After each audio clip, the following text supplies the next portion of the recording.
All right. Welcome, everybody. Very excited to welcome Sudip Bhattacharya, who I've had a lot of very productive exchanges with on social media and been reading Sudip's work in Protean magazine as well as Current Affairs magazine. Uh, Sudip is a PhD student at Rutgers, as well as an educator, a teacher there as well. So I'd like to invite you to just tell the folks a little bit about your sort of research and the sort of stuff you do. You're also a committed socialist. You're part Mhm. of the DSA, and you have a lot of, I think, very crucial insights and critique of the left. So part of what we want to bring out today is kind of what I'm calling the vicissitudes of left debates about class, about identity. Usually, these debates are of a certain intensity, like emotional intensity. So I think, obviously part of our goal in this conversation is to give people some frameworks of analysis to de-intensify some of those debates.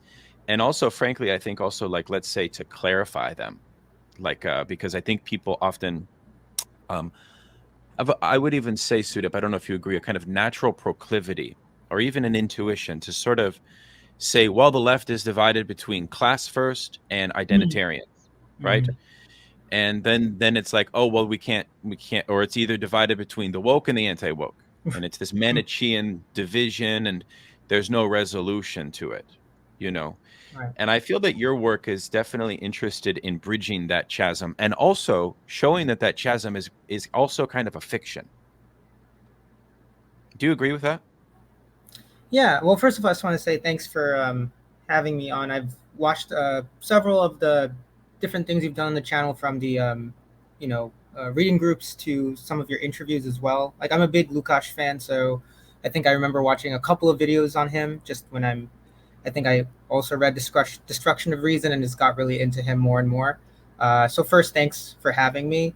And just quickly to your first question, yeah. So I'm a doctoral candidate in political science at Rutgers. I was also a reporter for a few years before then. And my area of expertise is around these subjects, but more so about unpacking uh, some of the politics on the quote unquote non-European, non-white side, non-European American side. So I do a lot of interviews about that. So I focus on different places where diversity is there, where white populations are kind of in the minority, and what that kind of entails for politics, especially in politics that I'm interested in. So that's just part of it. And yeah, I do agree that sometimes some of the conversations, and just when I'm thinking of it, it's online, it's through articles. I try my best to stay away from just conflicts between individuals I don't know about. So I'm really speaking to maybe things I've read here and there. But sometimes there's like a like you kind of mentioned a proclivity to suggesting one side more important than the other side, and also ultimately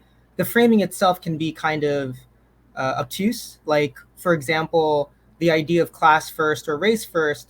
For me, when people criticize folks for being, like, say, for example, class reductionist, I still get sometimes frustrated at that, because I also feel that other side that takes on that critique and wears it as a badge, they actually don't understand class that well. Because in the end, Marxists, for a really long time, have always dealt with differences within the working class. Literally from the jump, especially in the European context, you had discussions around gender, for example, for a long time. And then that did evolve into ideas about colonialism and race. So that is like the beginning point of where I'm thinking. Like, even the setup, like you're kind of hinting at, is a bit narrow, if that makes sense. It does make sense, and I take your point about how, like, the issue of racial power functions in context outside of America. For example, I've traveled through Central Asia Mm-hmm. and in India, okay? And it's actually quite uh, edifying for any person that is white to actually go there, in the sense that what you'll find is a totally different form of like racial coding than we have in the United States. That's actually quite, by our standards, sort of historically regressive. And what I mean by that is like the way that white people are sort of put on pedestals there is kind of Mm. terrifying. I mean, it's very old fashioned, right? And so you have that model, and then you have what you call descriptive identity, which is something that you write about, and I want to invite you to say something about it. But that basically is a type of, I don't know, like hyper liberal progressive Hmm. form of thinking identity in an almost telegraphed or kind of contrived way, where the problem becomes that it strips this this question of race and power away from power. In a sense, it sort of aligns it with power in a way which has certain presuppositions. So there's so much to be said about this, but perhaps we should keep our conversation focused on the United States context, given that we're both interested in left wing and socialist politics in the States. And I think also given that we're both interested in sober about the state of the left and about the need for, say, these divisions, ideological divisions, theoretical divisions, to be sort of overcome as best as possible. Say the ones between people that focus more on race over class, for example, because we know that like the more those divisions are fomented, the more that the center parties, like the Democratic Party, Mm. will roll over the left, right? And I think that that's been very obvious since Bernie Sanders. There's a sort of relationship between the unity of the far left, of the socialist left, and our disunity on these matters. We know who will benefit from that disunity. Let's put it that way, right? So those are just some comments, but maybe Hmm. you could start by talking about how it functions in the US and where we're at with this this idea of descriptive identity politics. Can you break that down? Yeah, sure. So, well, first I want to comment on the part you said about India and the elevating of white folks. That's something that's been around in the, my parents are originally from there. I'm born and raised in Queens, but that's something I saw through film, right? There's a lot of like, dancers in the background who are like, I think from Finland or very northern Europe places. But I do want to add India itself, not saying you're, but India itself is a very big place. And there were materially examples. So for a while, there was a robust left. And where my parents are from, it was quite the opposite. When they still talk about it amongst their friends. There was one white guy coming through their village one time, and they all were convinced he was CIA. He probably was, but it's again back to material foundations. There was a left, there was a Communist Party of India Marxist that really channeled a different kind of identity politics that was very solidaristic and sometimes skeptical. But what you're seeing and what you're experiencing is very much the other side of that portal, because recently the left has kind of fallen away from national scene. Really, it's more of a defensive force, like keeping Kerala and parts of the south and maybe parts of the east. So it connects though to here, right? Because the left has been also had been in retreat for like a few decades when it comes to like effective modes of politics, like really influencing national politics, not just locally. And I think that that then starts to spill over into thinking through what works in other directions, right? So what you brought up is something like descriptive versus substantive representation. That's something that um, is a political science understanding of just representation of people in legislative action. So background on that, it comes from a real place. So around the time when these discussions started to really flourish is around the time when the left was kind of on the defensive too. We're talking about the 70s, the 80s, right? It's a very contradictory time because the fall of the formal Jim Crow has happened for a few years now. There are opportunities opening up for some to emerge into the middle class. There's a liberalization of immigration. Well, frankly, there's an end to pro Northern Europe, pro white supremacist immigration, and an end of that, which allows for Asians to come more often. So there's that thing happening, while at the same time the left is being diminished. The labor unions have made a huge mistake in really tying themselves to the Democratic Party at this time, and now they're getting screwed over. And I think that's important because people are still aching for a solution, a resolution to what they've been missing. And so from a good faith position, a lot of people were arguing you need descriptive representation at least, which is the idea that you have someone who looks like you, for example, being elected, because that was really not happening for several decades. Um, but what we understand in the literature after a while is that that sometimes is still very important in certain sectors of the country, like the Deep South at the time. Because chances are, if someone who's African American is being elected, even if you don't look too deeply into their politics, bare minimum, they were somewhat to the left of whoever else was there, because it was a very gerrymandered, Dixiecrat-controlled area. But now it's been several decades, and some people have said this from the start. There's a thing called substantive representation that should be taken into concern, which is the idea that it's not enough for someone to look like you to represent your interests. So that's where it's coming from. I take that and I try to apply it to sort of just politics generally, in a way. Like, even if someone is not elected, what movements are behind them? Is it descriptive or is it substantive? And I think the reason why that's useful is because you can have still identity-based concerns, but that still having more depth to it. So you can still have, say, Black and brown folks expressing frustrations that are very racialized, like the police are profiling us, the police are, like for Muslim Americans, are again going back to their usual attitudes about mosques and such.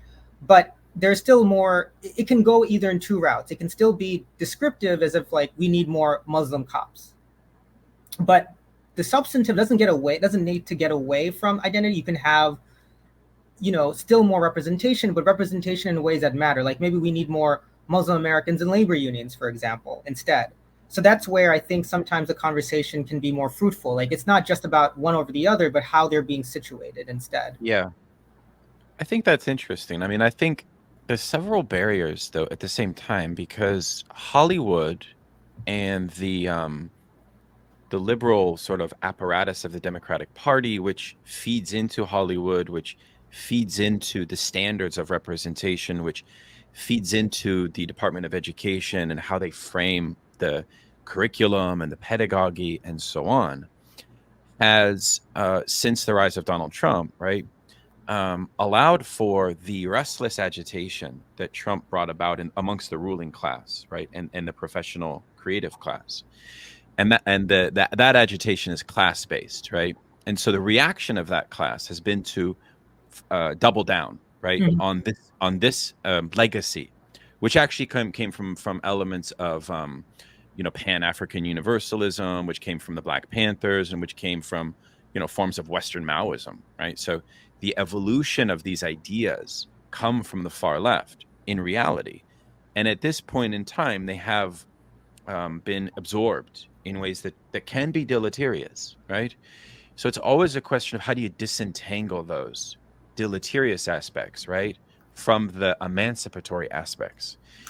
On the one hand, in my view, and then I think on the other hand, right, the question is to force the liberal absorption apparatus and their whole epistemology of how they understand it, because you see, it's also tied to modern day self-help, Mhm. insofar as if you are a person of color, the argument which will be funneled out throughout the university, throughout the Department of Education, the Democratic NGO complex, and so on, will be about a certain notion of empowerment, positive psychology, and even cognitive behavioral therapy, and so on, will be about this affirmation of one's own story. And this is sort of the mantra of the TED Talk complex, right? Which is, summarized like an enemy is only somebody whose story we haven't heard yet, right? So it's this cosmopolitan, Mhm. inclusive liberalism, right?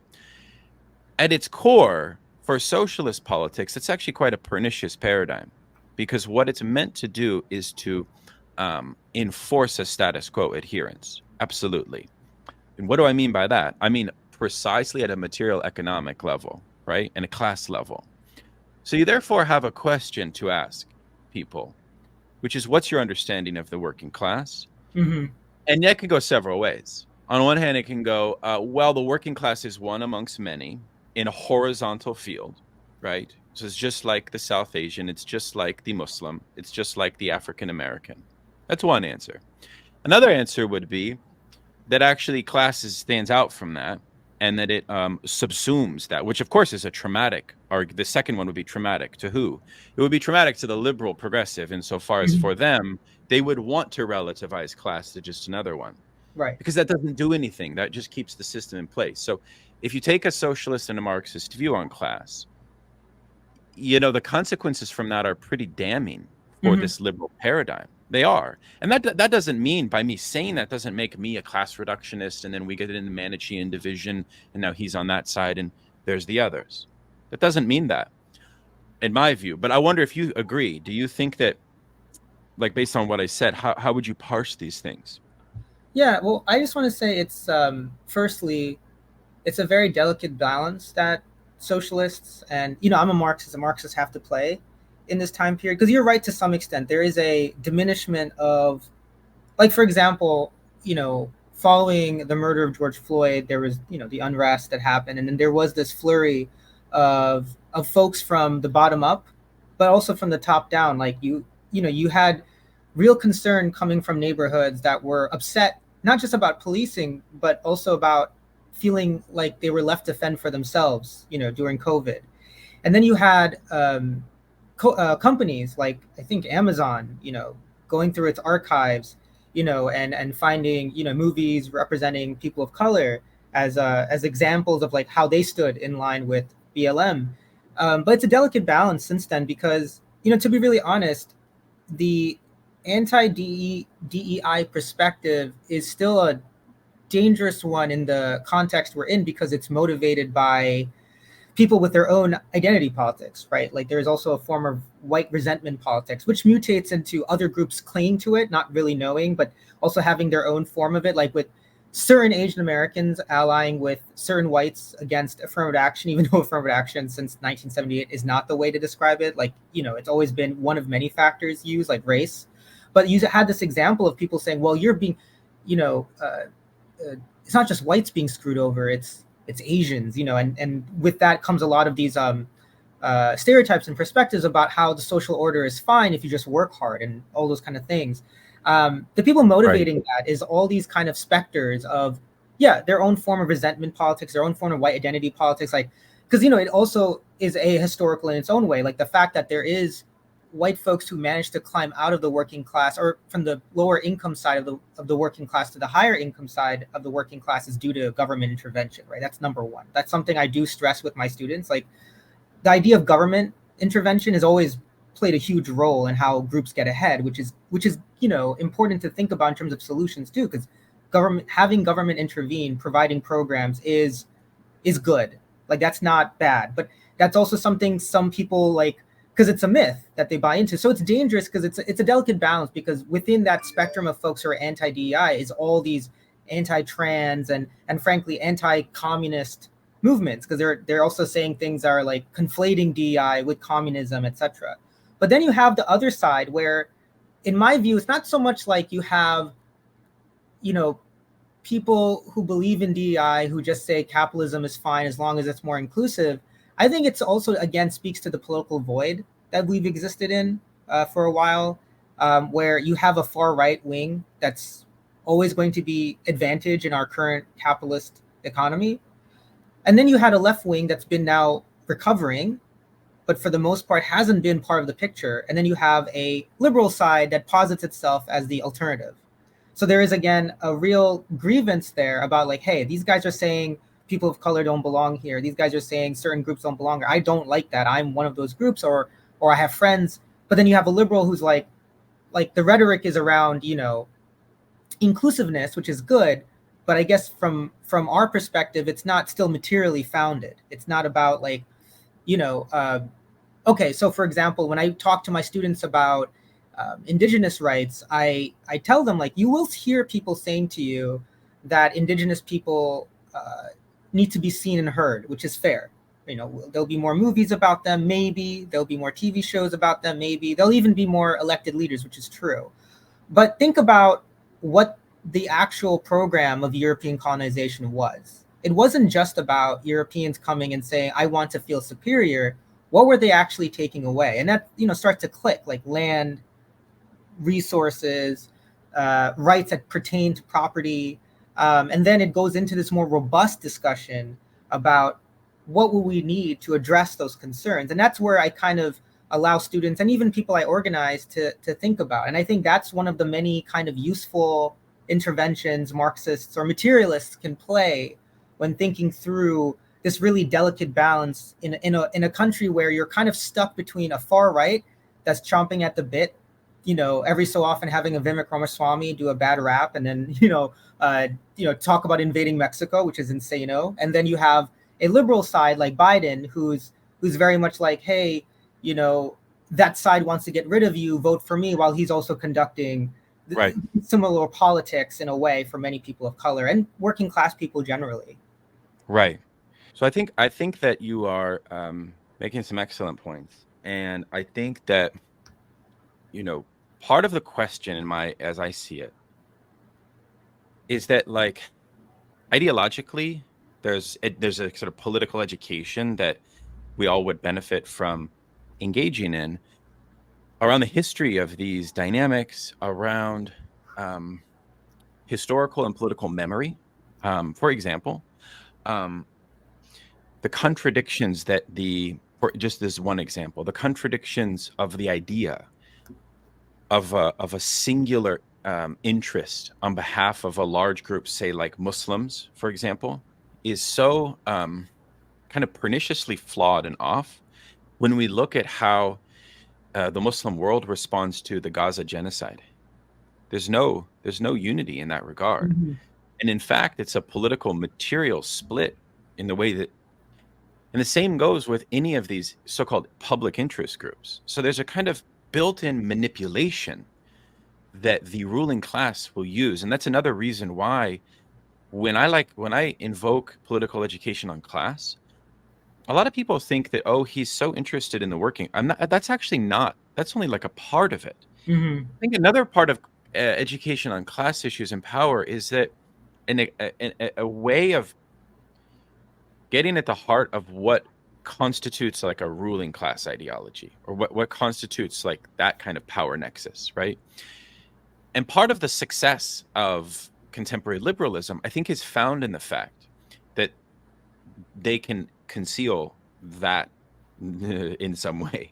And so therefore part of socialist education, and I wonder if you agree, would be to sort of reveal how some of these power situations emerge and how they work and so on and so forth, and to insist on a certain historical memory of the way that liberals, part of this is a challenge in the sense that they run all the institutions. Mm-hmm. And in the NGO and nonprofit world, it's bankrolled by sort of by like small sort of tyrannous oligarchic family foundations. Mm-hmm. And those oligarchic families have an interest in maintaining this ideology 100%. And then what we need to do is sort of reveal, in my opinion, their fear of alternative ways of thinking about these things. But the only way to do that is to have some breakthrough success in terms of actually galvanizing the masses. And that goes back to Karl Marx's whole idea that theory and philosophy doesn't mean anything until it has been seized by the masses, almost in a kind of almost in a way which is spontaneous, right? So that always creates that debate between academic Marxism and its connection or lack thereof to the masses. Right. And so for me, like it's about having these kind of like breakthrough moments. And that's actually why I think DSA is worth supporting. Mm-hmm. And its success actually does mean something in some ways. Like I want DSA to succeed. Of course, by saying that, I also have a lot of criticisms of DSA. But you see the point, right? Which is like when Sanders won Nevada and the stock market in health insurance went down, it was in my lifetime, that was the one moment where we could finally have revealed Right. that all of this stuff is not hot air. It's Right. it's a true threat. And you saw the way that they mobilized against him in South Carolina, right? We knew that's an exposure of the ruling class, right? So the left should be in the service and in the work, right? That's the work, right, of the left, is that revealing, in my opinion, the power nexus, right? And although at the same time, I mean, I don't even know, of course, I have no idea what it must be like for people of color to experience the manipulation from all different levels Right. on the question of identity, and like how Hollywood and the representation and corporate America and all of these forces, push and create a certain tension. I can only imagine what that's like. So I'm sensitive to that, at the same time. You know what I Yeah. mean? Yeah. I'm aware of that as best I can be. I'm obviously, as a white person, it's like it's only so much I can do. So I don't know if there's a question there. I'm just sort of like discussing this with you, but perhaps I wonder if you agree on this point that where we need to drive is challenging the edifice of some of these systems of how politics is even understood in liberal, from nonprofits to colleges and universities and so on. Like, for example, there's a lot of stuff going on right now with a lot of younger generations, where they have after Floyd uprising, they have politicized identity politics in such a way where I actually think it can like promote a desolidarity on the left, right? I want your thoughts on that. Like, Yeah. how might we transcend that? Because on the one hand, it is coming from a place that's militant. Right. So that's valuable. Okay. On an ideological level, we might say it's misguided. So then what would it take for militant misguided to be sort of redirected?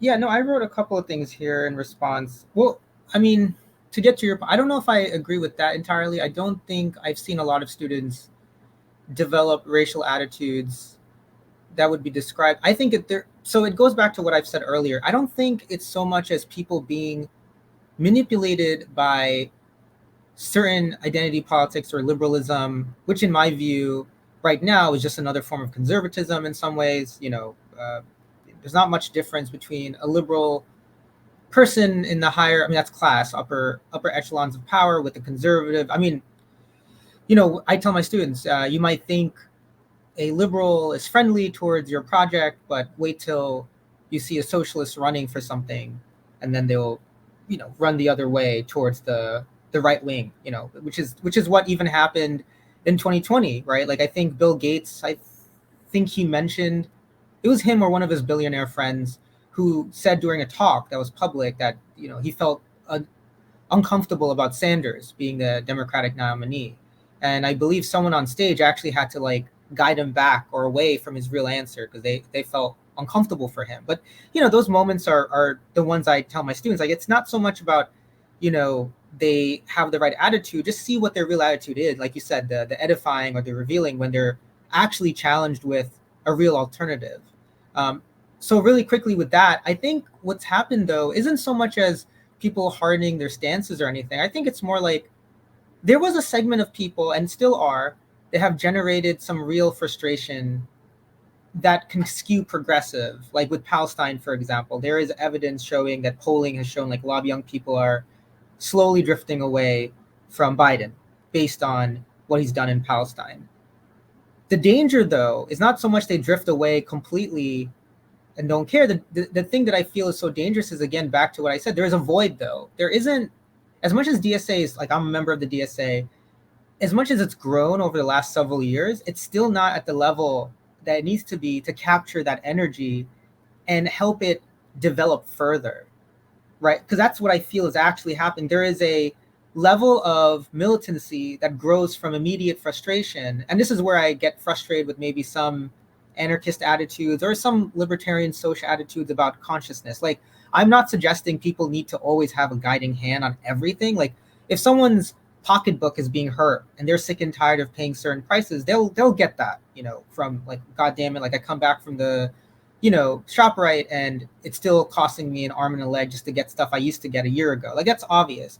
But it doesn't portend anything about developing a socialist consciousness or a revolutionary consciousness.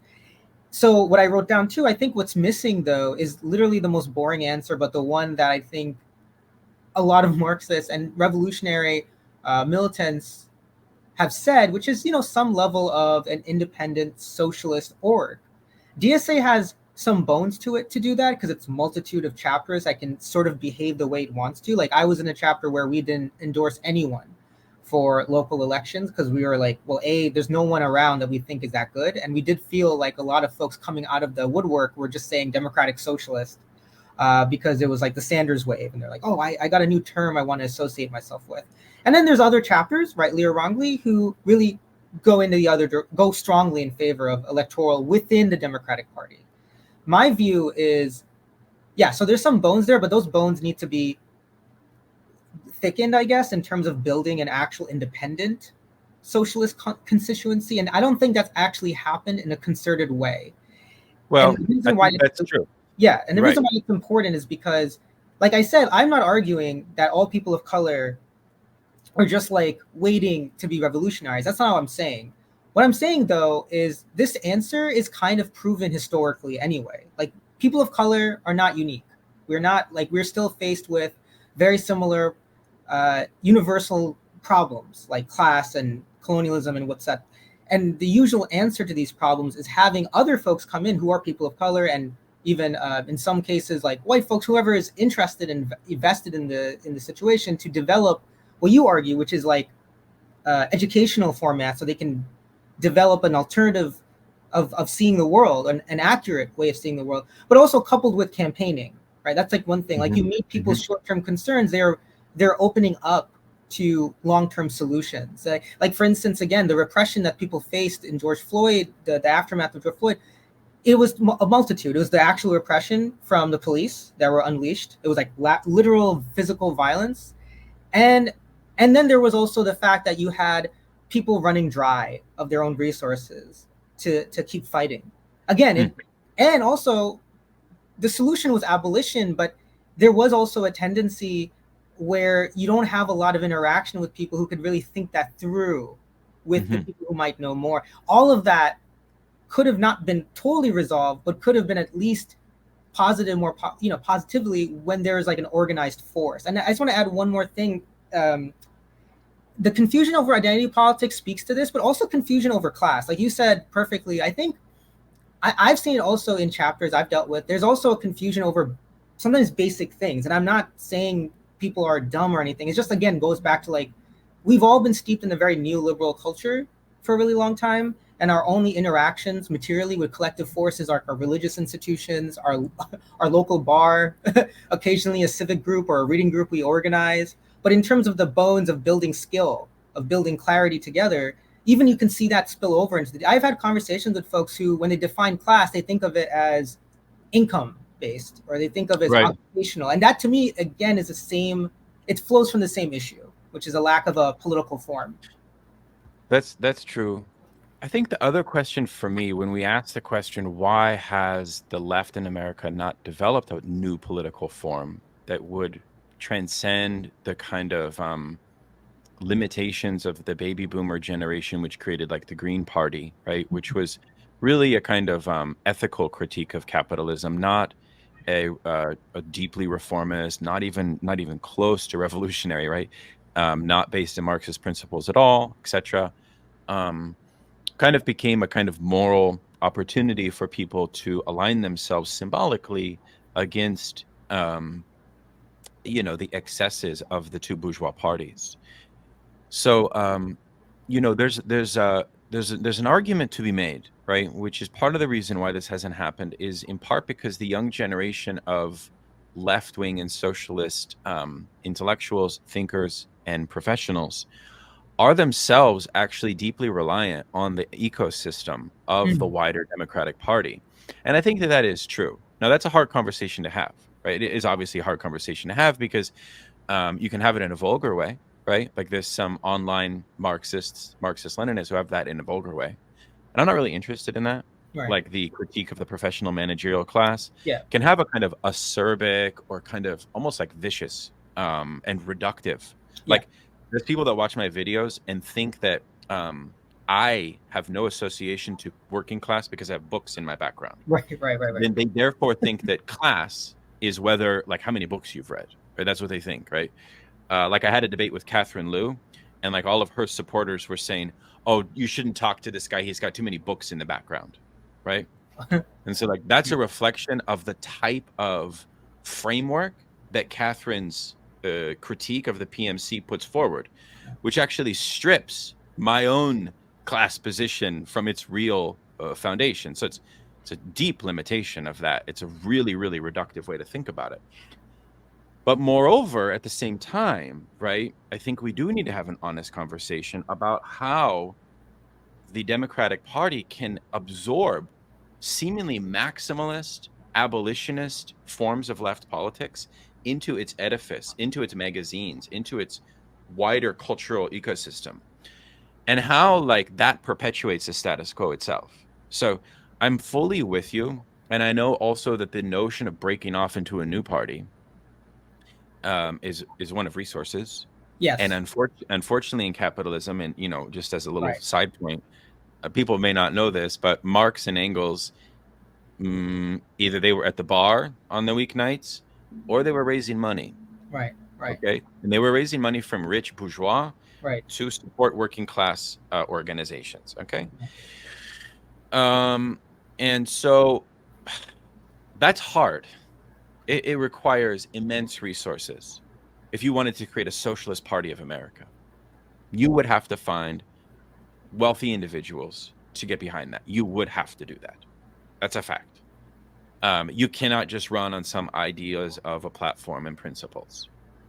You just can't do it. Like right, in Alain Badiou's work on Marxist thought is always connected, just as a side point, to practical struggle. And one of the things he realized about the neoliberal era when he was trying to organize with immigrant groups in France is that oftentimes liberals at big wealthy institutions would seize these immigrants with a completely different ideological platform than the Maoist platform that he had.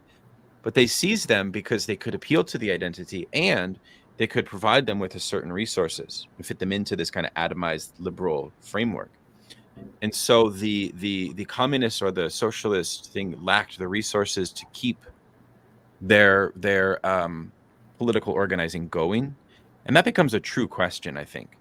And that becomes a real, I don't know if this tracks with how you see it, but that's how I see the question right now, which is one, a true conversation on the left needs to be had about how the DSA Jacobin ecosystem can break.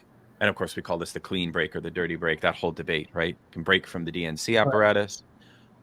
Right. That's a debate to have, but we need to move from a debate to like actually doing this. Right.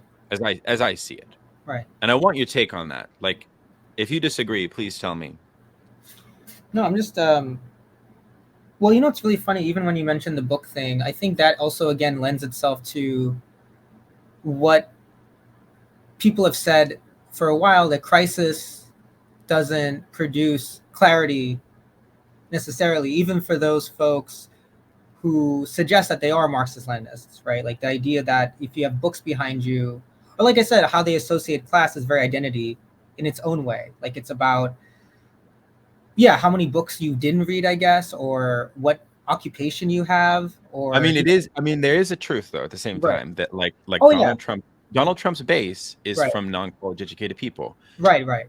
But that doesn't that's a correlation that is being misapplied in this case. Right. On the one hand. On the other hand, it's then essentializing people from the working class who have managed to get a college education as already complicit with the power. Right. And then it's also disavowing you who have this critique that you're presenting. And so you've erased the agency within the professional class. And that's actually another debate I would have with Catherine, which is, Catherine, you really don't have a theory in some sense for how to radicalize disaffected PMC to your cause.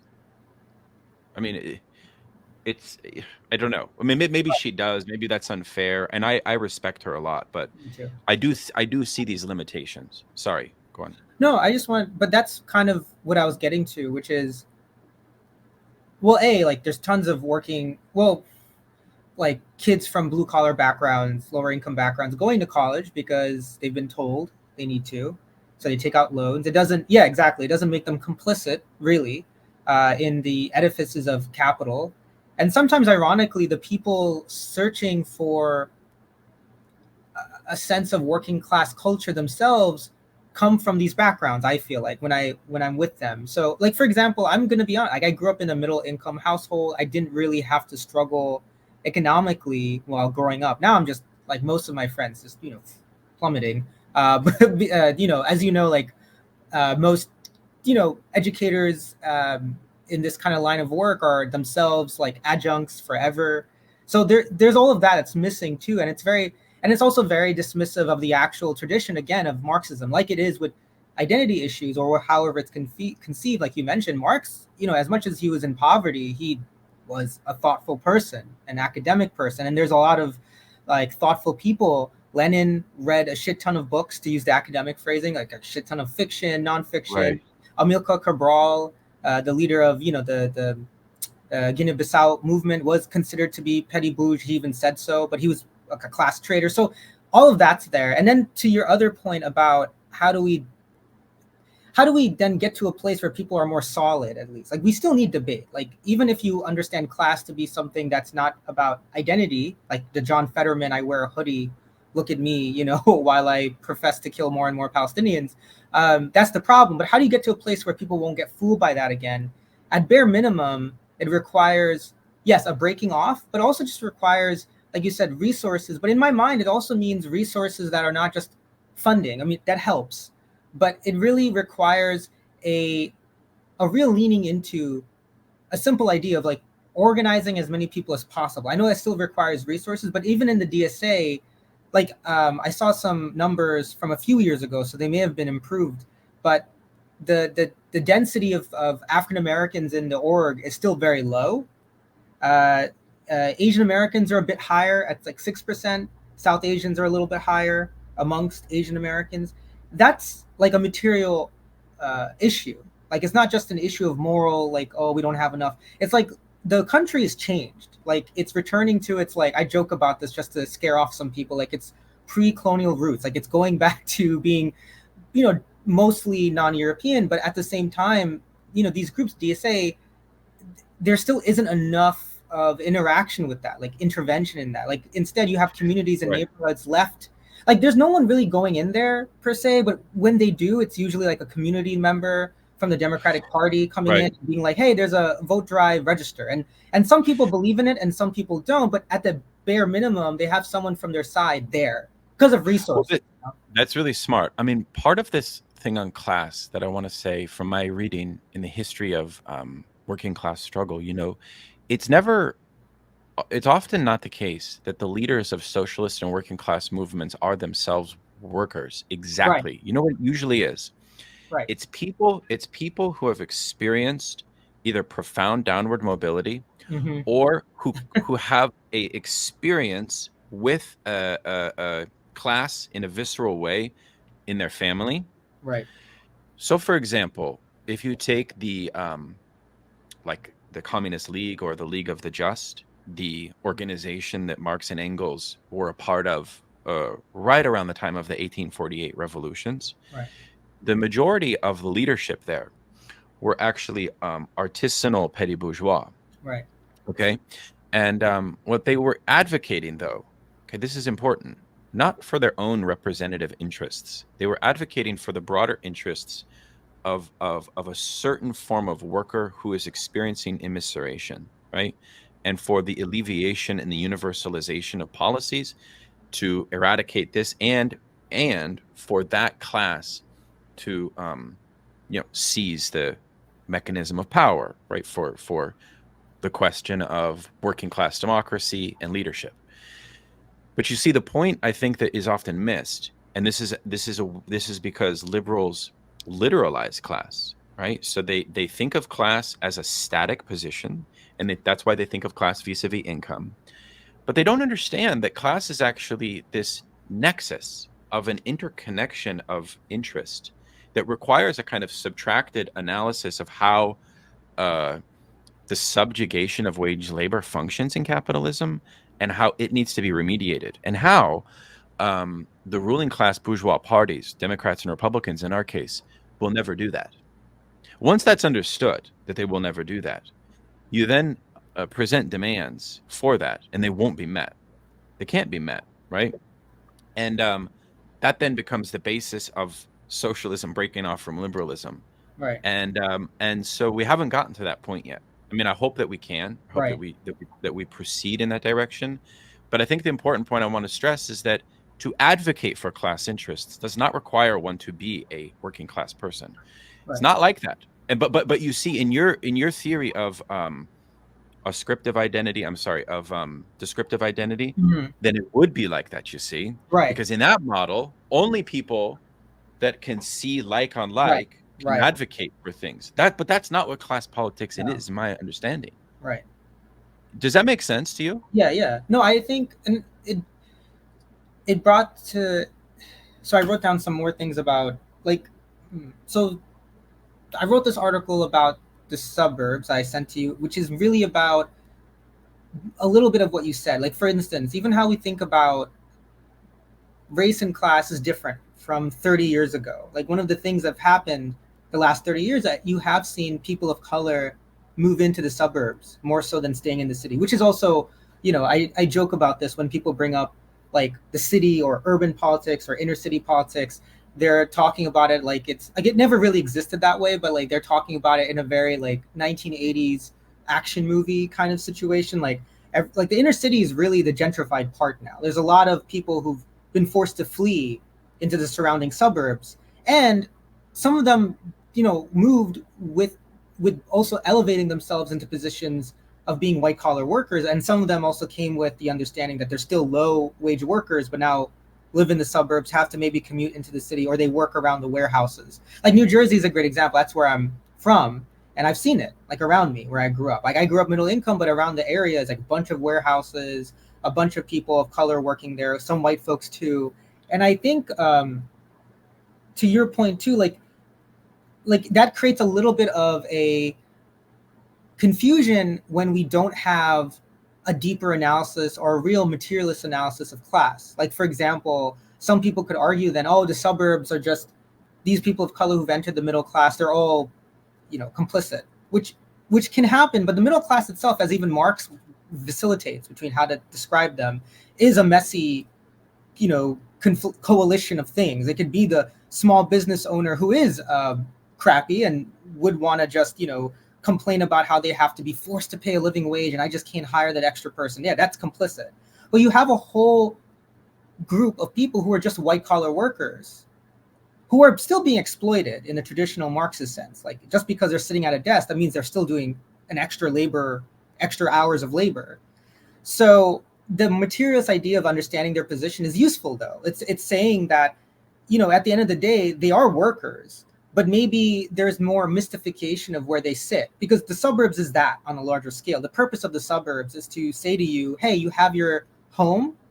It's like almost like a Thomas Jefferson yeoman farmer kind of thing. Like forget the class war, class thing. You made it. You got your picket fence. Maybe you got 2 cars. You got your 401k up until the 1990s. But one thing I want to add to that is also, but there was always people who were perceptive enough, to your larger point, that they understood that even though they may not be suffering the same exact way as people who have been left behind in the cities or left behind on the further margins, they understood that broadly speaking, this force known as capital and now neoliberalism will come for them, as it has. Like the middle class in suburbs are also facing some pressures, which is something that she's the one who wrote Nickel and Dime, Barbara Aaron, right? Einbeck. Yeah, Yeah, she yeah, mentioned that even in her description of PMC, whatever that means, she did right. say it in a sense that they do exist. Like it doesn't matter. Like you said, with academics being also full of themselves, they do exist. Like there's a bunch of academics who will pontificate and feel like,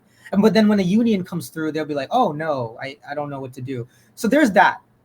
But what people like that said, they weren't saying give up on a class analysis or they're outside of class or they're just complicit. What they're saying is that there's just a different way of getting to them, a different pathway to getting to them. But overall, this machine known as neoliberalism, at least now, is going to come for their goods too, right? Which has happened. Like you're still working for a boss, even though you're a white collar employee. Things could be ripped away from you. for instance, if you lose your job. The Clinton Right. budding of social programs in the 1990s, yes, it came for those young women, usually, who were on the welfare rolls. But guess what? It does affect you. Now, if you lose your job, you have a very narrow set of time to, say, have any kind of help. And then that picket fence, that house evaporates. So I think what you're speaking to, those German, craftsmen too, they had this view. And also, just really quickly, about where I come from, the like Asada Shakur, Claudia Jones, these are Marxist thinkers who had that view as well. Like Claudia Jones, she understood that maybe for some people, the immediate hit of capital and imperialism won't happen. But it didn't stop her from understanding the need for socialism. Because, like, yes, you may not feel it right now, but trust me, it's going to come for you. And I think for me, when I explain it to people, I say the same thing. Like, you right now, you don't maybe Yeah. feel like you're at the leading cutting edge of being screwed over. It's going to happen to you Right. regardless of the collar you wear. So that's where that tradition is something I think is also should be part of any discussion. Like, hey, listen, I think that's right. it's not I think about the that's really exact smart. feeling that you have, but you need to like really quickly, like the example of also like Asada Shakur, like back in the 70s and the late 60s, Black Panther members, they had an understanding, some of the leadership, that what was happening in Vietnam was connected in some way to what was happening in some sectors of the America and would be worse. And they were correct. The war did come here. Like, literally, the war did. Like, people who tortured people in Vietnam came to places like Chicago, tortured Black men in Black sites. So that, Drugs. right, exactly. Like it, like creating those chains to Mhm. help the Contras eventually. Like, this whole gamut did open up. But that's a very, that's a broad view that I think is sometimes missing because, again, we don't have the consistent face to face with people. Mhm. And we also don't have, to be really blunt, we don't have enough people who recognize this right now because they're Yeah. also consumed by the day to day, if that makes sense. Well, I think there's a lot of cynicism because Mm, when the liberal center has victories and victories and victories and victories, which are pyrrhic, what they call pyrrhic victories, right? Which is right. you didn't win, but the forces of power let you win. But you didn't win on the basis of ethics or principles or anything like that. You didn't win on the basis of a majoritarian. You didn't convince anybody. There was nothing demonstrative about your victory. It was actually like the saddest thing ever. But that cripples the spirit of the Right. notion of our ideas, and it forces socialists to look like marginal idealists, Right. right? Right. That's what it does. So what's needed, in my view, is an opportunity for strategic victories of power to take place, so that we can begin to shred Right. off and reveal how. I think this is a big point. Reveal the way that a lot of liberalist ideology today from the DNC apparatus is actually highly meant to depoliticize. Hmm. Like that has to be shown. So it's an education of what constitutes politicization, right? And I think that goes back to your point about a particular form of identity politics. But I want to ask you something about this. If you could sort of articulate another form of substantive. Now, some people watching may say, why would anybody like maintain a fidelity to substantive identity politics? And I'm not saying that I'm convinced that we should, Right. because you could take the Adolf Reed position, right? Right. And the Adolf Reed position is basically that, well, we will serve the material interests of people of color by insisting on universal platforms from the get-go. So therefore, we don't need to experiment in these other domains. Let's just stick here, and the fruits of our labor will be self-evident. They will lift people. Okay. Well, that hasn't happened yet. Okay. You could say that to Adolf Reed, but he's probably right about Yeah. that in principle. But again, it's conditioned on strategic power victory, which we haven't had. So help us understand this other side, right? We've talked about the kind of bad side, but what is the substantive side in your understanding and opinion, view, etc.? Yeah. And it's funny, like Adolf Reed, I agree with like 99.9999% of everything he says because I also understand the frustration when people reframe what should be. Like, I think one thing that Reed does well is he also says these things have been part of a tradition.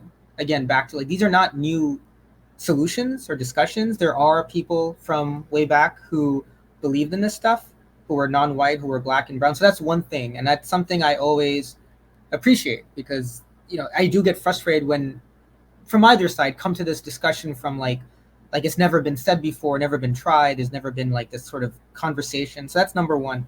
For me, substantive description, a substantive representation, I don't know if I would describe it as the quote unquote more effective side of descriptive. I just think that when you have certain communities who may be speaking about certain issues in a certain way, you need to hear that, listen to that, find a way of then putting them sort of on a path to develop it further. Like, for instance, it's more of a strategic point of view in some land. Like, you shouldn't go to a community that talks about what are maybe sometimes class concerns in a racialized way, like the police, for example, and just say, actually, you should do this and this. And that's not, like, I'm not saying that's what Reed, I really do like Reed, but other people might say is that other, like, just go to them, go to everyone and speak the same. That's not good organizing. That doesn't make any sense. And like even Marx would say when he was really frustrated with the English working class splitting off from the Irish, even he was coming to terms with this idea that there are certain strategies you have to employ to really develop a consciousness. That's just 101. So for me, it's like that is the strategy. Like there's a political scientist, Efren Perez, who I use in my research, who talks about people, black and brown folk, black, Asian Americans, Latinx folks developing POC identity. And he does actually do survey on how many people believe in it. Among black folks, it's like 90%, which is, makes sense because people of color as an identity was pretty much associated too with black folks for a long time. But there was also like over 50% of Asians, many of whom are women, over 50% of Latinos, slightly lower than Asians because some are white. And this goes to like the reason why we have to have a substantive discussion about these things. But what I'm saying is like, you don't throw that away. Like if there are 60% of Asian Americans, many of whom are women, who might be interested in this, what I perceive as a coalitional project, you take that and you develop it even further, right? You go to them and say, hey, the thing about, your immediate concerns about anti-Asian violence or your immediate concerns about this is really vulnerability that you're speaking about. You go deeper. And there's groups that do that stuff. So for me, it's not so much of like picking and choosing identity politics. It's just strategy. Like inevitably you want them to develop a very robust critique of capitalism and a replacement of that. But you don't like go to them and say like 90% of African Americans, if they're talking about it in a racialized way. And like I've heard this too, like some people might say, oh, Barack Obama, he didn't do enough for black people. Like I'm not going to say like actually he didn't do enough. No, that's fine. Let's just take it from there and talk about other deeper things going from that perspective. And that's happened. I've seen that happen. Yeah. No, that's really useful. I mean, I think in a hypothetical scenario in which we break off from the democratic apparatus, which I think if Trump wins again, it should be seen by the left, in my opinion, as a necessity that we do that, right? Right. Even if he doesn't. Right. Okay, but let's say in that scenario, okay, what will we face? Well, inevitably we will face the same schisms that we faced under the Sanders scenario, which was the Elizabeth Warren dynamic on the one hand. What is that? Mm-hmm. What that was an intra-leftist class dynamic over a certain notion of a kind of meritocratic leadership, right? In my view, right? In other words, like one thing we need to solve is convincing the majority of Americans that socialists can lead and actually be in charge of major institutions. That's a serious point. Part of the critique of the Sanders movement was that they're not up for that, right? In some sense, right? So that needs to be thought about very carefully, and I think that actually goes back to reimagining class solidarity, right? And dealing with liberal authoritarianism and dealing with liberal credentialism and so on and so on. There's many things to think that through, and I'm excited. It's part of the reason why I have this podcast, is to sort of open up ways to think about these things.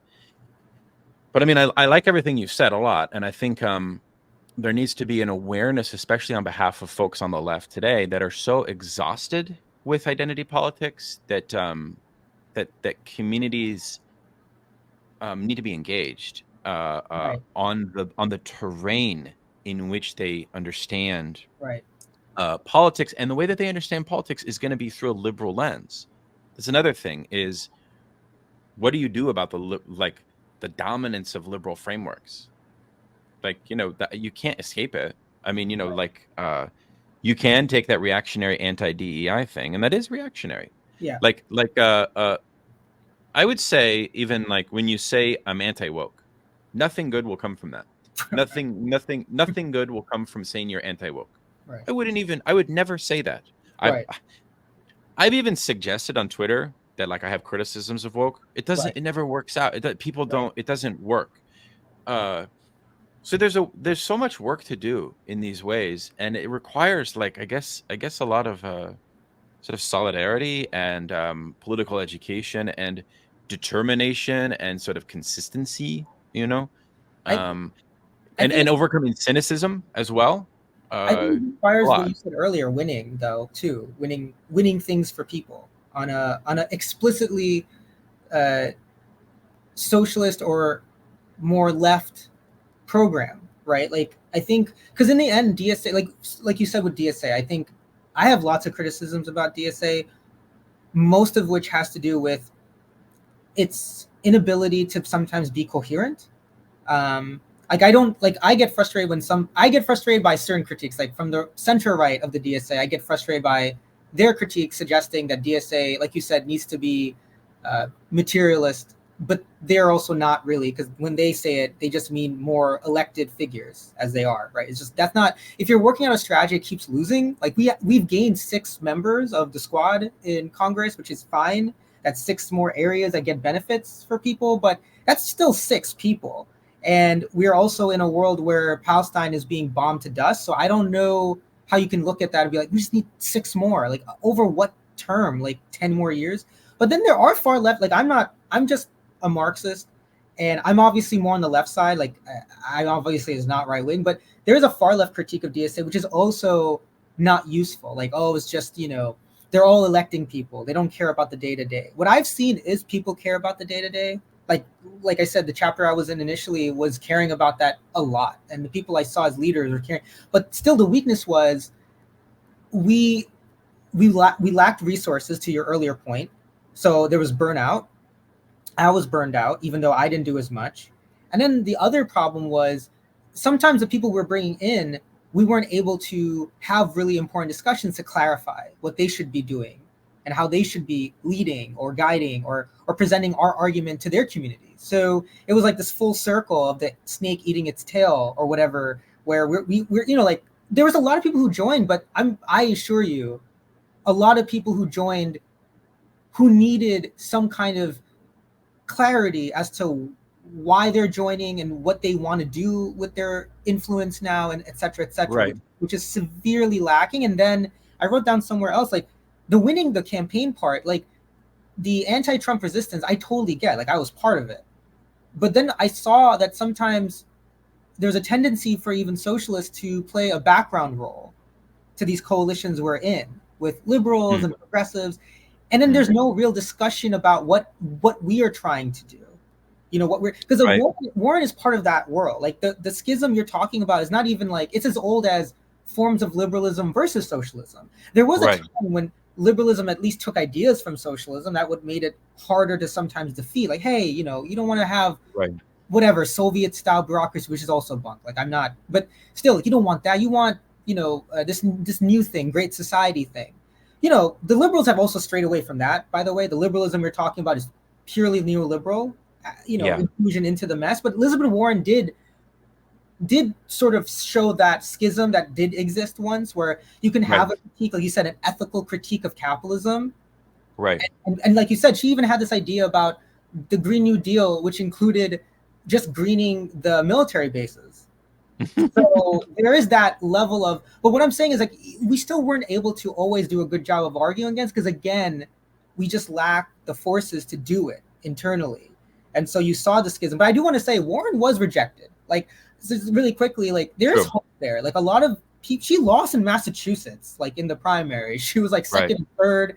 I think even the New York Times, as much as they wanted her to win, even admitted that when she made these call outs for certain representational stuff, it was very particular. Like it was like Right. at one point she even had BLM like written in the background of one of her videos, but like in like a very clever way with blocks. Like it was all these weird things that she was trying to do that didn't really carry forward, because I do think a lot of young people, they did vote for Sanders. That's one thing. And a lot of young people are being motivated now to have these conversations about the DNC.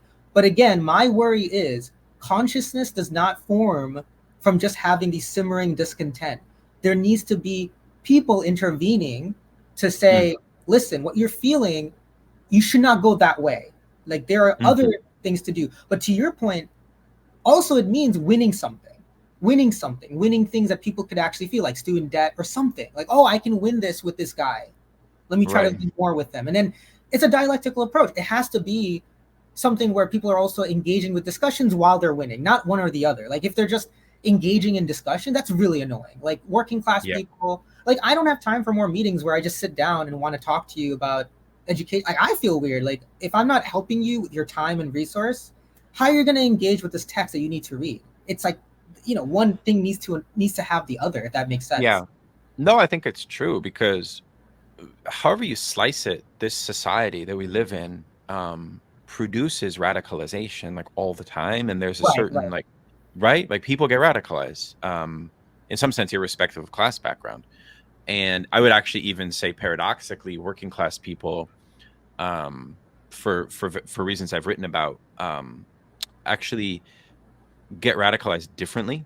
So there's that whole question. But what I'm trying to say is that if you don't have compelling socialist education for young people becoming radicalized, right. they will get eaten up by this system.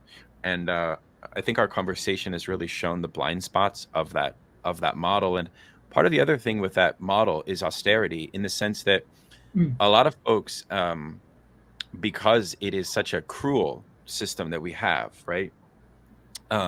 With no safety net, no protection, etc. If you are offering a political platform that doesn't address right. that level of true precarity, or which kind of pretends that it's not as severe as it really is, uh, well, then you're not really going to attract people. And then that's why you get Trumpism in a certain way, because what Trumpism is a sort of receptacle of irrationalism Mm, where people can kind of relax from the exercise of politics, because you see socialists to are to be critical of socialists, let's say, we do kind of ask a lot of people, right? um that's actually why, like, yeah, like it would be a lot easier if we could have some demagogic comedian, right, entertainer, just sort mm, of handle our political education. right. So that's always been a question, right? Which is, there's all this discontent, it's like unformed, and Right. cynicism is kind of just, it's sort of just like Yes. amorphous, right? It's like it's out there, right? People are unhappy, right? In general, right? And so it's like, okay, well, well, then you look at socialists and they're saying, oh, well, but you got to come to work and you got to organize, you got to do this and you got to do that. And Right. it's Right. like, well, that's a lot, man. Um, I got to read Marx, and I got to, take my weekends to do XYZ. It's actually why in psychoanalytic theory they have this theory of what's called inner passivity, Mm, which is this idea, which is a brilliant idea for politics, which is that uh, successful political movements will create mechanisms that would allow for minimal participation for inclusion, yeah. which is actually very true if you want to be like super majoritarian democratic, etc., right, which, Right. right, to grow universalist platform, you would need to do that, Right. right? You would need to do that. That's actually why I was saying to Sanders, or thinking Sanders, when he's saying, my movement requires all of us to acknowledge that we're doing a political revolution. My response to that, honestly, was like, I'm not sure that Americans are ready to Mm, individually sign up to be a revolutionary. Um, you know what I mean? yeah. So that's a bigger debate we can have, but like those are some thoughts. Well, And yeah, please. to your Trumpism, even, well, I think more so like Trumpism to me is just I mean, he's straight up asshole, but like he also collects people who want to be the big ones. Like their views are also like you said, irrational, and they're also like, well, I've missed my shot to dominate. I want to be like, it's like a lot of it is also petty bouge, smaller capitalists. Well, like smaller in the sense they're not Bezos, but like Adelson and other folks who are just like these other capitalists. They look down. I mean, cultural terms, they look down on us. Like that's what Trump does. Like he's the personification of what people think rich people do and should be. But then he also speaks to their concerns about not fitting in, like this liberal dichotomy, and then a lot of it is of course still white nationalism because he's literally retweeting the most fucked up stuff to use like on Twitter and stuff. But I think the story about why Trumpism is also one is also it's still the same story but different. Like I think it's also a retreat of the left constituency. Like Hillary lost, and I think Biden might lose, not so much because people are drifting over to Trump. They're just drifting away, right? It was more so in Hillary. I don't know what'll happen now. Like, I think anyone who pretends they know what the hell is going to happen completely is lying, because this is a weird space we're in. There's so much discontent, and like you said, uninformed, formed, and then there's Palestine. Like it's, people are watching videos of horrible things on TikTok. It's just like, it's a lot. But in 2016, Hillary like lost the primary. She lost the national in a couple of states by a few thousand votes, and many of them were traditional Democrats who just didn't show up.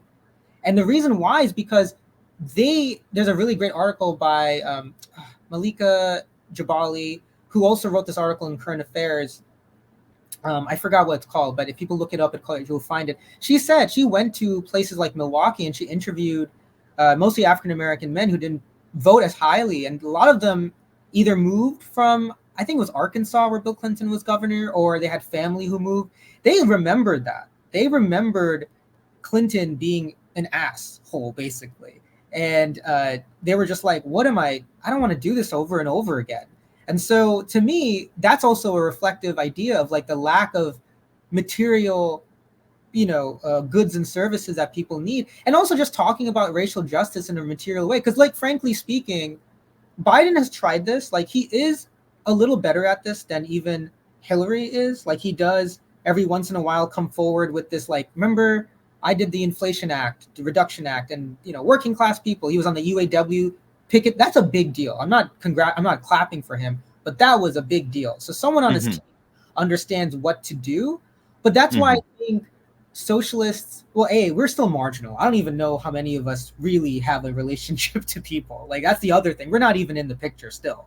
Like the only person I think was in the picture is Sanders. Like when I mention to people DSA and they're like a little bit confused over what that is, even years later, I say Sanders or AOC. Like, oh, okay. So like that's still where we're at. But nonetheless, even thinking about racial justice concerns or gender justice concerns, there is this like Biden-esque sort of two-step that is still kind of complicated. Like they're trying to create a right-wing, not sock down, but right-wing trade union politics of like, I care about you more, which is different from Obama and different from Hillary. But then they're still saying, well, not much will change. I still think like what I'm trying to argue is like it's the liberal side also changes. They do adapt, right? And our side not so much needs to adapt, but just needs to have our arguments coupled with real robust like campaigning that changes people's minds. But again, like I said, there needs to be a discussion like, hey, listen, this guy is going to tell you that you can still get what you need under a reformed capitalism. There needs to be someone who's won a campaign with people, so they're more open to this, to say to those people and back and forth, listen, you look around, this is what that end goal means. At some point, those things get taken away. It's not like if you allow capitalists and businesses to still, the problem with capitalism is not just like profit. It's the fact that the major resources that people need to live are distributed stupidly, ignorantly, through private interests. That's literally the problem that we saw. Like when I mentioned COVID to students, they get that. I'm like, remember COVID? How you need to like go to Amazon to get stuff that you really need to live, like masks, right? And supermarkets. Isn't that crazy? And some of them, not everyone, some of them are like, what does that mean? But other ones are like, fuck, like Yeah, like that was really weird. My parents had to go online to like order tons of masks that were sold out while we could have Mhm. died from a virus. Yeah. No, I mean, I think this is right. I mean, I think the cynicism that comes from Marxists that are to the left of DSA, right, is is born from and can take the form of a sense in which, well, let us basically abandon the project of pushing for greater egalitarian. Mm, When was the last time the word socialism was used in Congress? right. They actually came out with a what was it, I a guess. resolution, Yeah, a Rokana. And resolution. even some progressives are part of it, like Rokana. Correct, Right. correct. Which is actually exactly, I read about this in my latest book. It's actually like Bismarck's anti-socialist laws from the Mm-hmm. Second Reich. It Mm-hmm. was. I mean, it was anti-socialist laws. Right. It's Bonapartism, right? Right. That's Bonapartism. Bonapartism is having a liberal politician like Biden come into power in part off of the ideas of socialism, okay, and then squashing them Right. materially when he's in power. That's Bonapartism, right? Right. It's like a sin qua non, that's whatever. Right. Um, um, so my point is like socialism should not, socialists in America should not waver from being the ones that continuously insist on universalist policies like Right. the healthcare. Whatever, nobody talks about it anymore. It's No. now presented as some, I don't know, impossibility and so on. So anyways, there's so much to be done on these issues, and I just yeah, I want to thank you for your time and your insights. Can you tell us like what you're working on at the moment, perhaps? Are you working on like a book project or any articles or anything of that nature? Yeah, and so yeah, like I said, I'm a doctoral candidate, so I'm working on my dissertation. Planning to finish that up in the summer and defend this year, not the next academic year. Hopefully by spring or latest early fall, and that has to do with a lot of these concerns we're talking about. Like I do qualitative research, so I interview. So I've been focused mainly on the city of Jersey City, which is right now the most racially and ethnically diverse city in the country. But it's also a city that really reflects a lot of national trends economically. And so for me, it's about studying how that then shapes people of color's concerns and what they're talking about. So I interview people. I think I have like 60 interviews done. They're in-depth interviews, and I'm just piecing through that, peeling apart what people are saying, how they're discussing their lived experience, and what else needs to happen. And I have my own kind of conclusions coming from that, which include stuff we've discussed here. But that's number one for me. And then I have like articles, like I think I wrote an article about Palestine on the West Bank. Hopefully that's going to be published sometime soon. And then I have another article that I just worked on, which is about coalitions of color through this Marxist lens. That's going to be for, I think, this book. Forget which publisher, but it's through a publisher I know. But that's really what I'm working on. I'm just usually just teaching, writing, and Nice. yeah, people can follow me on Twitter, Resist Run, if they're interested, because I do publish a lot and I just post stuff that I'm doing there. Beautiful.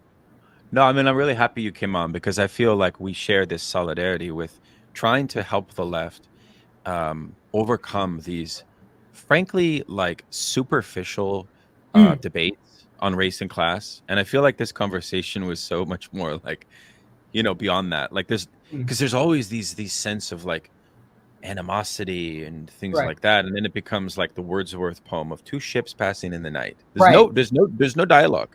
right, So like, we're right, in a moment on the left where we have to sort of do education in theory.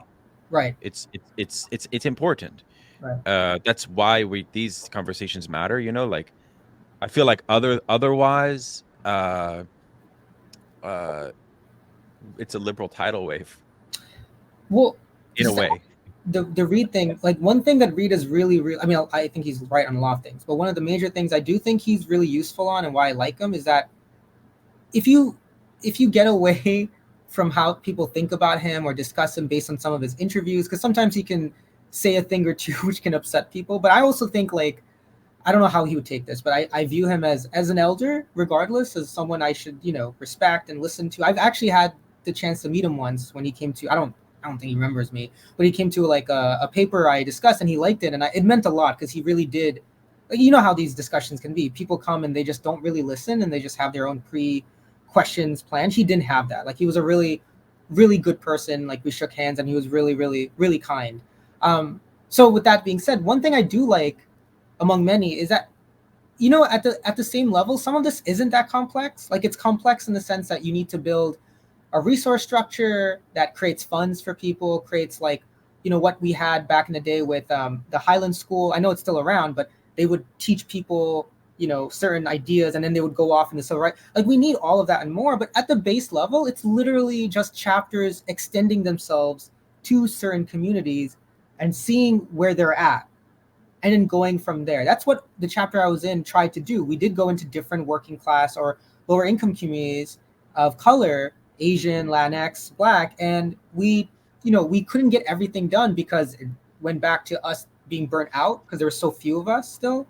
But that's the first thing. Like, if people are interested in doing something, join a chapter of DSA or some group and Right. try that. Like, it's not, that's where it's not rocket science. Like, Reed is correct. That's not the part that should be difficult. It's about, like what you said, the sustaining of it, though. That's where you need to Hmm. have steps ahead. But just talking to people, like where I live, I talk to people. They're mostly of color and they're older. They have Mm. different views that clash within. But Yeah. there needs to be more of that happening, and that's not rocket science. Like, that is Right. literally what the DSA should be doing, and other groups should be doing. Absolutely. Yeah. And, you know, it's, I'll say this as my final comment. There was this book that I was reading recently by Didier Eribon. He's this French student of Michel Foucault, Oh, and it's called Return to Reims, which is his hometown in France, and it's a memoir, okay? yeah. And he was in a working class family during the time in which the French Communist Party, okay, was very popular amongst the Right. working class. And you know what he said really stood out to me. He said that when the communist experiment in the USSR collapsed, obviously that had reverberations Yeah. out, and in France it collapsed as well. And he said, you know, the biggest problem was that the day-to-day intercultural and interracial harmony amongst the French working class, the Communist Party kept it balanced and in check way better than the neoliberal period did. Yeah. Yeah. Because, you know why? Because the position of the Communist Party of France was always universal anti-racism, always. So therefore, what he said was the day-to-day prejudice, which is always going to exist, it's just a matter of degree, it's just a Yeah. matter of intensity, was way less than it is in the liberal period. Because Right. the liberal model of politics feeds off of the fomenting of interracial animus, Right. right? The Communist Party, because of its universal egalitarianism, he said lessened that. And I was like, that's such a brilliant like argument for the race class debate that we're having, right? Right. For the development of a socialist party. I don't know Well, what you think about that, but no, I think it's complicated. Like, I think in my mind, Marx or socialist ideas will always, like you said, like Yugoslavia, like the USSR. If I'm being really blunt, the breakdown of the USSR obviously had internal problems. Like, there's a reason why people did sort of, I wouldn't say support everything to break down. Like, a lot of instances is that people wanted more democracy within the USSR, but didn't want all of it to go away. Like, you can find interviews of older Russians within the Soviet Russia who say, yeah, back in the day, it wasn't always great, but I had ballet class. Like, I had access to ballet class. I had access to the, you know, gyms and stuff. So that's one, because that's one thing to keep in mind. Like, and also it goes back to also how the left runs away from having these conversations with people. Like, when I try to have conversations about the USSR and other instances of actual socialism, I'm not suggesting they were perfect, but you can't just say they all sucked. You need to dig right, deeper as to, like, what right, you're talking about. And then I learned they right, don't even know anything. Like, these are people within the realm of socialists who are just like, right, yeah, I just don't want to talk about it. Like, that's not helpful, dude. Like, right, you gotta really tell people what's up, and that requires you to know right. stuff. Number one. But I actually think like some sort of basic presuppositions Right. about if you actually care about racism, right? Which I think we all do and Yeah, should. yeah, yeah. Like actually like universal policies and having a party that stands for the interests of Right. working class. Like that actually, like you can make an argument that that will like literally help with the, mitigating racism. Right, right. I actually like Well, believe that, right? I think it's And I think we should believe that, right? We right. should have trust. We should trust that. Well, I think it's even deeper than, like, I think it's more complicated in one level. Like the CPUSA of the United States during the 30s and 40s, they developed an analysis that was both and. They developed an analysis of like capitalism needs to be replaced by socialism, hence everyone will benefit. Like it doesn't have to be like everyone is on the same level. Like you don't need to just be a blue collar worker. Everyone will benefit. This is actually something Claudia Jones talked about. She even mentioned at one point white collar, which was really stunning. Like, and I just want to say this is a book that was edited, like her speeches with Charisse Burden-Stelly and Jody Dean. They're the ones I like. I just want to reference that. But so her analysis is useful in that. Like if you have someone who's like, what about me? I don't like. I work more. I get less, and that guy over there is whatever. Like goes to an office. I think her response would be like, you still need socialism. You need that universal change, universal systemic change. But at the same time, there's these contradictions that can also be worked out within that. Like for her, she also believed in ending Jim Crow. Like there were elements of the Socialist Party that did not agree with the Communist Party in that. They would be like, race, they would first define racism as purely individual, which is also wrong. Like that's not true, right? Like, and also, can I add really quickly, like Stokely Carmichael, Kwame Ture, he had a really famous quote saying, if a white guy, the problem with capitalism or existing society is when a white guy has a thought to want to kill me, as he said, paraphrasing, he has the power to do so. That's my problem. But under socialism or liberated society, he may still think that, but he won't have that power. Because what you're saying, racism and sexism will exist within socialism, definitely in the formative years. But what I tell people is that, but the power, like, I don't care. I don't need every white person. I don't care to like me. I don't need that. I need apartments that are universal or housing that's universal. I need the police to be defunded. I need these material concerns. And I need them not to have power to rule over our lives. And that's what Jones even pushed forward. She was never saying like, you will be impacted the same way, hence you have this exact same interest, but short term, but the long-term interest is that like racism will not be a systemic problem. Sexism won't be a systemic problem when you have these systemic issues dealt with. Like in Soviet Russia, they had communal kitchens. They had somewhat of a more developed idea about gender relations. It didn't get away from sexism at the individual level. You still had men being like, oh, I shouldn't do the laundry, you do it. But bare minimum, they had abortion rights or they had something else. So that's the way I see it. And that's the way I think people should try to express that. Like we don't need to have a perfect theory of how race and class and gender fit. It's more like, no, dude, like systemically speaking, capitalism won't do it. You know, it won't. It just won't. It'll create a society of competitors, conflict, and whatever else we're seeing in this society. Well, my friend and comrade, thank you very much for your presence and your work and your insights. And I know that my audience will appreciate everything you've said, and will benefit from our conversation. And we'll have to have you back. Oh yeah, for sure. And I do really appreciate you having me. Yes. Okay. Until next time, everybody.